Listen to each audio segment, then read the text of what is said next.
20वीं सदी की शुरुआत में .com स्टार्टअप के शोर और अप्रकाशित सूचनाओं के घने कोहरे के बीच स्टैनफोर्ड के दो पीएचडी छात्र लैरी पेज और सर्गेई ब्रिन ने वर्ल्ड वाइड वेब की अराजकता को नियंत्रित करने की ठानी। एक तंग छात्रावास के कमरे में एक शोध परियोजना के रूप में जो शुरू हुआ, वो जल्द ही एक सर्वव्यापी शक्ति बन गया, जिसने न केवल इंटरनेट को फिर से परिभाषित किया, बल्कि मानव ज्ञान को भी नया आकार दिया। वो शक्ति थी गूगल। वर्ष 1998 था। इंटरनेट बहुत तेजी से बढ़ रहा था, लेकिन सूचना की खोज करना बिना कंपास के समुद्र में गोता लगाने जैसा था। शुरुआती सर्च इंजन प्रासंगिकता पर अड़ गए और कच्चे उपायों के अनुसार पृष्ठों को रैंकिंग दी। पेज और ब्रिन ने एक मौलिक अवधारणा पेश की, पेज रैंक, एक एल्गोरिदम जो वेब पेजों को एकेडमिक उद्धरणों के रूप में मानता। गूगल का सर्च इंजन सिर्फ सूचनाओं को व्यवस्थित नहीं करता था, ये उद्देश्य का अनुमान लगाता था। इसका न्यूनतम इंटरफेस उस युग के अव्यवस्थित पोर्टलों के बिल्कुल विपरीत था। कोई चमकदार बैनर नहीं थे, कोई विकर्षण नहीं था, केवल एक शांत झपकता हुआ कर्सर एक प्रश्न का उत्तर देने की प्रतीक्षा कर रहा था। आश्चर्यजनक गति और अद्भुत सटीकता के साथ गूगल ने दुनिया के सवालों का जवाब देना शुरू कर दिया और दुनिया ने इस पर ध्यान दिया। मेनलो पार्क में एक मामूली गैराज से, जहां इसकी औपचारिक स्थापना हुई थी, गूगल ने अपनी उल्कापिंड जैसी वृद्धि शुरू की। ये अधिक समय नहीं था, इससे पहले कि गूगल एक कंपनी का नाम न रहकर रोजमर्रा की भाषा में एक क्रिया बन गया। गूगल के लिए का अर्थ था ज्ञान की खोज करना। गूगल के लिए का अर्थ था ग्रह की डिजिटल नब्ज से जुड़ना। गूगल एक अमेरिकन मल्टीनेशनल कॉरपोरेशन और टेक्नोलॉजी कंपनी है जो online advertising, search engine technology, cloud computing, computer software, quantum computing, e commerce, consumer electronics और आर्टिफिशियल इंटेलिजेंस यानी एआई में स्पेशलाइज करती है। बीबीसी ने इसे दुनिया की सबसे पावरफुल कंपनी कहा है और ये आर्टिफिशियल इंटेलिजेंस के फील्ड में अपने मार्केट डोमिनेंस, डेटा कलेक्शन और टेक्नोलॉजिकल एडवांटेज की वजह से दुनिया के सबसे वैल्यूएबल ब्रांड्स में से एक है। Amazon, एप्पल, मेटा और माइक्रोसॉफ्ट के साथ गूगल की parent company Alphabet Inc big 5 tech corporations में से एक है। गूगल की शुरुआत 4 सितंबर 1998 को अमेरिकी कंप्यूटर साइंटिस्ट लैरी पेज और सर्गेई ब्रिन ने की थी, जो कैलिफोर्निया में स्टैनफोर्ड यूनिवर्सिटी में पीएचडी स्टूडेंट थे। वे मिलकर इसके लगभग 14% पब्लिकली ट्रेडेड शेयर के मालिक हैं और सुपर वोटिंग स्टॉक के जरिए 56% स्टॉक होल्डर वोटिंग पावर को कंट्रोल करते हैं। 2004 में कंपनी ने अपना इनिशियल पब्लिक ऑफरिंग यानी आईपीओ किया। 2015 में अल्फाबेट इंक ने गूगल को पूरी तरह से अपनी सब्सिडियरी कंपनी के तौर पर रीऑर्गेनाइज किया।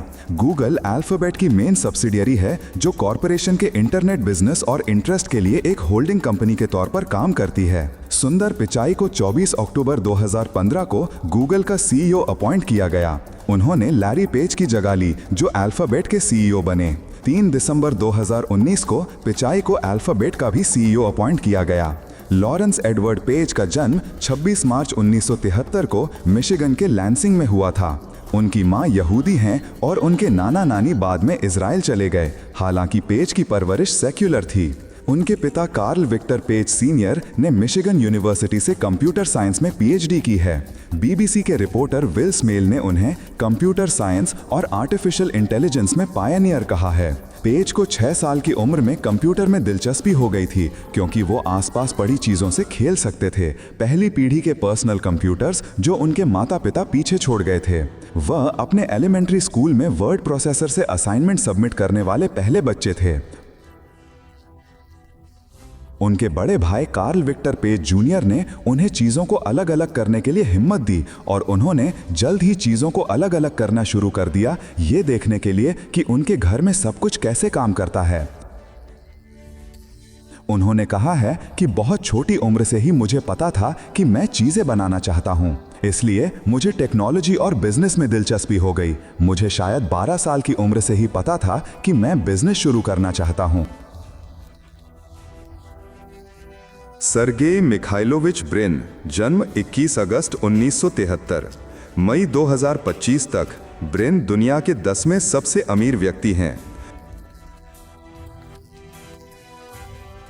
ब्लूमबर्ग बिलियनियर्स इंडेक्स के अनुसार उनकी अनुमानित नेटवर्थ $140 बिलियन और फोर्ब्स के अनुसार 130.8 बिलियन है, जिससे वे 8वें स्थान पर हैं।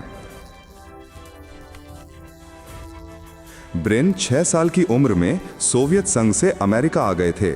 उन्होंने कॉलेज पार्क में मैरीलैंड यूनिवर्सिटी से ग्रेजुएशन किया, जहां उन्होंने अपने पिता और दादा की तरह मैथ और कंप्यूटर साइंस की पढ़ाई की।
ग्रेजुएशन के बाद सितंबर 1993 में उन्होंने कंप्यूटर साइंस में पीएचडी करने के लिए स्टैनफोर्ड यूनिवर्सिटी में एडमिशन लिया। वहां वे पेज से मिले और एक ऑनलाइन सर्च इंजन बनाने में साथ काम किया। स्टैनफोर्ड में ये प्रोग्राम पॉपुलर हो गया और उन्होंने मेनलो पार्क में सुसान वोट्स्की के गैराज में गूगल शुरू करने के लिए अपनी पीएचडी की पढ़ाई छोड़ दी। गूगल सर्च और यूट्यूब दुनिया भर में सबसे पॉपुलर वेबसाइट हैं। इसके बाद फेसबुक और ट्विटर, जिसे अब एक्स के नाम से जाना जाता है, का नंबर आता है। मार्केट शेयर के हिसाब से गूगल दुनिया का सबसे बड़ा सर्च इंजन, मैपिंग और navigation application, email provider, office suite, online video platform, photo और cloud storage provider, mobile operating system, web browser, machine learning framework और एआई वर्चुअल असिस्टेंट प्रोवाइडर है। जनवरी 2022 तक फोर्ब्स की सबसे वैल्यूएबल ब्रांड्स की list में गूगल दूसरे नंबर पर है और फरवरी 2022 में इंटर ब्रांड द्वारा चौथे नंबर पर है। गूगल की शुरुआत जनवरी 1996 में कैलिफोर्निया के स्टैनफोर्ड विश्वविद्यालय में पीएचडी छात्रों लैरी पेज और सर्गेई ब्रिन द्वारा एक शोध प्रयास के रूप में हुई थी। इस परियोजना में शुरू में एक अनौपचारिक तीसरे संस्थापक स्कॉट हसन शामिल थे, जो मूल प्रोग्रामर थे जिन्होंने मूल गूगल खोज इंजन के लिए अधिकांश कोड लिखा था। लेकिन गूगल के कानूनी रूप से एक कंपनी के रूप में शामिल होने से पहले उन्होंने छोड़ दिया। हसन ने रोबोटिक्स में अपना करियर बनाया और 2006 में विलो गैराज की स्थापना की। पेज और ब्रिन ने नए खोज इंजन का उपनाम बैकरब रखा, क्योंकि यह किसी साइट के महत्व को निर्धारित करने के लिए बैकलिंक्स का उपयोग करता था। पेज और ब्रिन ने हसन और एलन स्टर्नबर्ग को गूगल के विकास में महत्वपूर्ण भूमिका निभाने का हवाला दिया। राजीव मोटवानी और टेरी विनोग्राड ने बाद में पेज और ब्रिन के साथ मिलकर परियोजना के बारे में पहला लेख लिखा। सर्च इंजन का नाम गूगल शब्द की टाइपो गलती थी, जिसे बहुत बड़े नंबर 1 के बाद 100 जीरो में लिखा गया था, जिसे ये दिखाने के लिए चुना गया था कि सर्च इंजन को बहुत ज़्यादा जानकारी देने के लिए डिज़ाइन किया गया था। सन माइक्रोसिस्टम्स के को-फाउंडर एंडी बेचटॉलशेम ने अगस्त 1998 में गूगल में शुरू में $1 लाख का इन्वेस्टमेंट किया था। इस शुरुआती इन्वेस्टमेंट ने कंपनी को खुद को इस तरह से ऑर्गेनाइज करने के लिए मोटिवेट किया ताकि वो पैसे का इस्तेमाल कर सके। पेज और ब्रिन ने मदद के लिए डेविड चेरिटन को बुलाया, क्योंकि स्टैनफोर्ड में उनका पास में ही एक ऑफिस था और वे जानते थे कि उनके पास स्टार्टअप स्किल्स हैं। उन्होंने हाल ही में अपनी को-फाउंड की हुई फर्म ग्रेनाइट सिस्टम्स को सिस्को को $220 मिलियन में बेच दिया था। 1998 में गूगल को 2 और एंजल इन्वेस्टर से फंडिंग मिली, Amazon.com के फाउंडर जेफ बेजोस और एंटरप्रेन्योर राम श्रीराम। पेज और ब्रिन ने सबसे पहले श्रीराम, जो एक वेंचर कैपिटलिस्ट थे, से कैश और सलाह के लिए संपर्क किया और श्रीराम ने फरवरी 1998 में गूगल में $250,000 का इन्वेस्टमेंट किया। श्रीराम बेजोस को जानते थे क्योंकि Amazon ने जंगली को एक्वायर किया था, जहां श्रीराम प्रेसिडेंट थे। श्रीराम ने बेजोस को गूगल के बारे में बताया। गूगल 19 अगस्त 2004 को IPO के साथ पब्लिक हुआ। उस समय पेज, ब्रिन और श्मिट ने 2024 तक 20 साल तक गूगल पर मिलकर काम करने का वादा किया। फर्म ने नैस्डैक नेशनल मार्केट में GOL टिकर के तहत डेब्यू किया, जिसमें $85 प्रति शेयर के हिसाब से 19,06,052 शेयर ऑफर किए गए थे। शेयर्स मॉर्गन स्टैनली और क्रेडिट स्विस, जो डील के अंडरराइटर थे, द्वारा डेवलप किए गए सिस्टम के जरिए ऑनलाइन ऑक्शन फॉर्मेट में ऑफर किए गए थे। $1.67 बिलियन की इस डील से गूगल का मार्केट कैपिटलाइजेशन 23 बिलियन से ज्यादा बढ़ गया।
$9 अक्टूबर 2006 को गूगल ने $1.65 बिलियन के गूगल स्टॉक में यूट्यूब को खरीद लिया।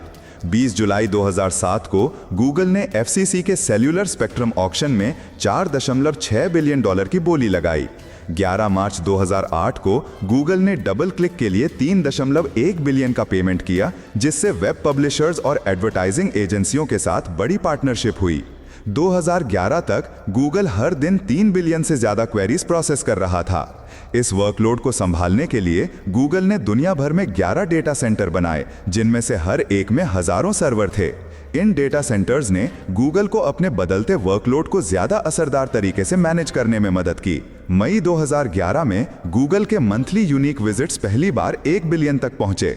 मई 2012 में गूगल ने अब तक का अपना सबसे बड़ा एक्विजिशन किया, जिसमें उसने मोटोरोला मोबिलिटी को $12.5 बिलियन में खरीदा।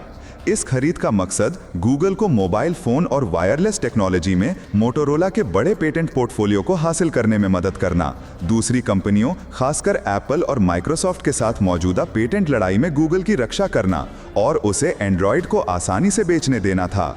चैट जीपीटी की सफलता और इस डर के बाद कि गूगल AI कंपटीशन में पीछे रह जाएगा, गूगल के सीनियर मैनेजमेंट ने एक कोड रेड और एक निर्देश जारी किया कि उसके सभी खास प्रोडक्ट्स, जिनके 1 अरब से ज्यादा यूजर्स हैं, में कुछ ही महीनों में जनरेटिव AI शामिल होना चाहिए। मार्च 2023 में चैट जीपीटी के तेजी से बढ़ने के जवाब में गूगल ने एक generative artificial intelligence chatbot Bard, अब जेमिनी, लॉन्च किया। मई 2023 की शुरुआत में गूगल ने ओहायो में 2 और डेटा सेंटर बनाने की योजना की घोषणा की। कोलंबस और लैंकेस्टर में बने ये सेंटर कंपनी के इक्विपमेंट को मजबूत करेंगे, जिसमें AI टेक्नोलॉजी भी शामिल है। ये डेटा हब कोलंबस के पास पहले से चल रहे सेंटर में जुड़ जाएगा, जिससे ओहायो में गूगल का कुल इन्वेस्टमेंट $2 बिलियन से ज्यादा हो जाएगा। 7 मई 2025 तक गूगल की parent company Alphabet Inc GOOG का मार्केट कैपिटलाइजेशन लगभग $1.88 ट्रिलियन है। ये वैल्यूएशन इसे दुनिया की टॉप 5 सबसे वैल्यूएबल कंपनियों में शामिल करती है, जो टेक्नोलॉजी सेक्टर में इसके बड़े असर को दिखाता है। 2024 में अल्फाबेट के फाइनेंशियल परफॉर्मेंस में अच्छी ग्रोथ हुई। सालाना रेवेन्यू $307.39 बिलियन तक पहुंच गया, जो पिछले सालों के मुकाबले काफी ज्यादा है।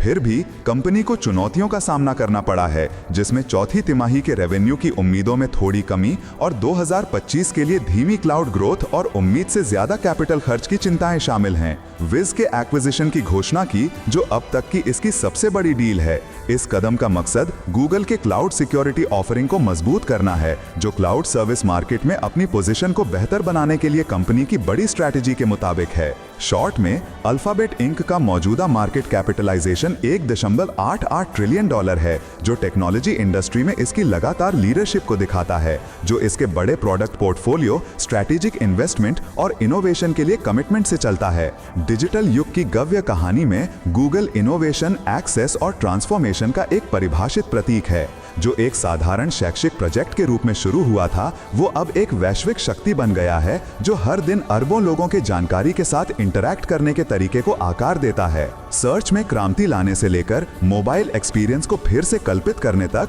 ग्रह की मैपिंग से लेकर आर्टिफिशियल इंटेलिजेंस और क्वांटम कंप्यूटिंग का उपयोग करने तक, गूगल ने लगातार उन सीमाओं को आगे बढ़ाया है जो टेक्नोलॉजी हासिल कर सकती है।